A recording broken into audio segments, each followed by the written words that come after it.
You ever have those mornings where the coffee hits just right, but the shop feels like it's bracing itself for a fight? That's where I'm at today. Welcome back to the TigerDen, folks. It's Saturday, May 2nd, and we are staring down a year that feels more like a sci-fi flick than a trade manual. Well, as long as the robots aren't the ones swinging the hammers yet, I think we're safe. Although, looking at your workbench, Tiger, I'm not sure if you're fixing a table or building a time machine. It's a bit of both some days, but listen, we've got a massive spread today. We're talking about DeWalt's newest tiny powerhouses, the weird comeback of the humble axe, and why the automotive world is currently being rewired, literally. And for the people who actually want to make a mortgage payment with their sawdust, we're diving into the maker mogul strategy for 2026, because apparently functional art is the new I made this in my garage. Let's start with the gear. DeWalt released their 2026 Atomic line, and it's a weird sensation. Usually when things get smaller, they get wimpier, sort of like a decaf latte. But these new subcompacts, they've got enough torque to jumpstart a mule. I was tucking some electrical runs into a crawl space yesterday that would usually require a chiropractor and a lot of swearing. And this little atomic unit just slid right in there. Wait, a subcompact that actually works? Usually, those things are glorified screwdrivers you give to someone who just moved into their first apartment. You're saying these can actually handle a real job site? I thought the same thing. I went in skeptical, figuring I'd snap the motor the second I hit a knot in some pressure-treated pine. But it's the power-to-weight ratio that's the real kicker. It's like having a heavyweight boxer's punch inside a gymnast's body. If you're doing MEP installs, mechanical, electrical, plumbing, you aren't dragging a 10-pound beast into a ceiling joist anymore. Interesting. But then, looking at the other side of your bench, is that a wooden axe? We're going from AI-powered drills to 18th century tech? It's a beauty, isn't it? The Husqvarna wooden curved carpenter axe. It's actually topping the charts this year. There's something about the ergonomics of a curved wooden handle that a composite handle just can't replicate. It's got a soul. I spent an hour clearing some brush on a site last week, and my wrist didn't feel like it had been through a car wash. It's about balance, when the tool becomes an extension of your arm rather than a weight you're fighting. I get the aesthetic appeal, Tiger. I really do. But tell me honestly, is this just maker nostalgia, or are people actually using these on job sites in 2026? It's genuine utility, Alex.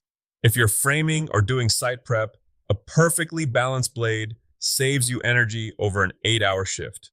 But speaking of energy, we need to talk about the smart tech creeping into our bags.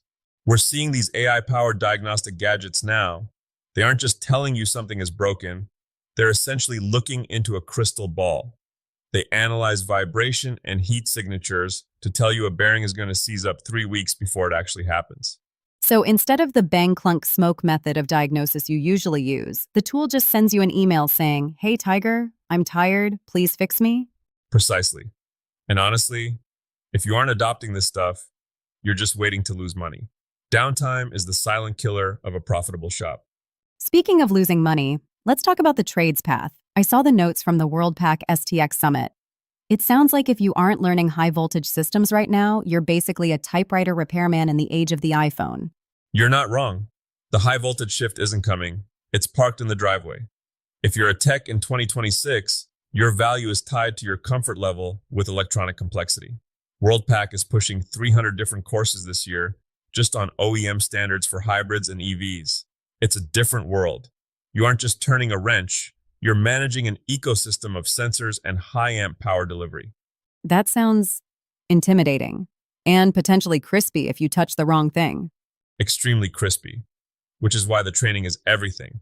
But here's the real nugget I took away from that summit. The most successful techs aren't just the guys who fix stuff. They're the ones who understand the business fundamentals. They can explain a customer's ROI.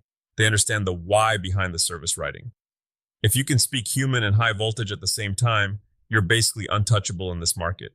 It's that bridge between the grease on your hands and the numbers on the spreadsheet, which leads us perfectly into our Maker Mogul segment. Tiger, you always say you love the smell of sawdust, but I know you love the sound of a cha-ching on your phone even more.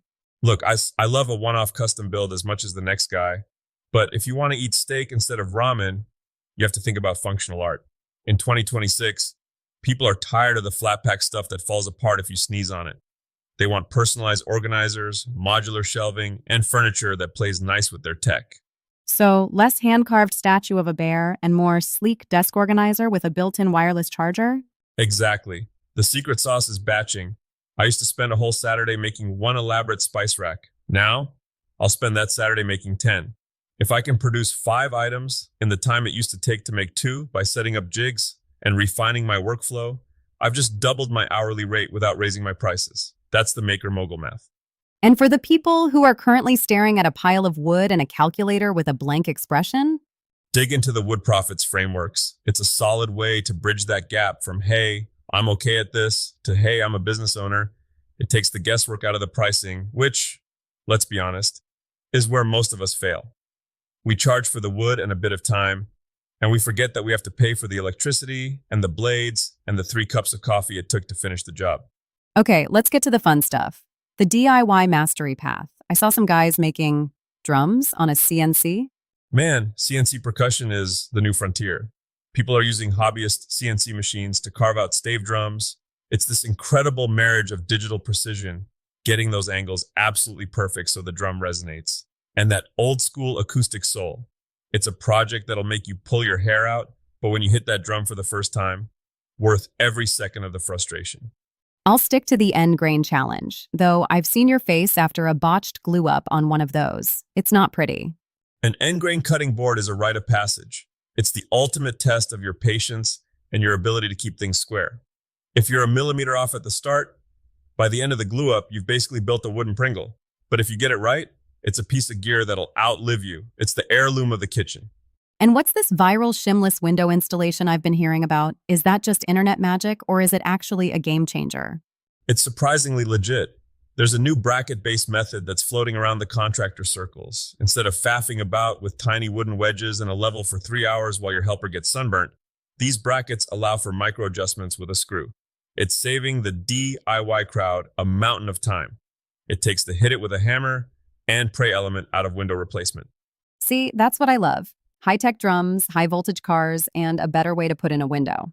That's the spirit of the day, whether you're looking to get certified in those high voltage systems, trying to turn your garage into a $1,000 a month side hustle, or just trying to finish that cutting board that's been sitting on your bench since Christmas. Just keep moving.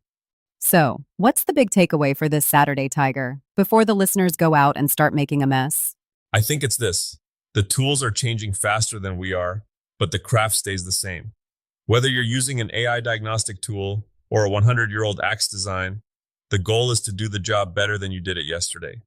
Don't be afraid of the new tech, but don't lose your respect for the basics. Well said. Now go clean your workbench. It's a disaster. One step at a time, Alex. One step at a time. Stay curious, stay safe, and let's get building.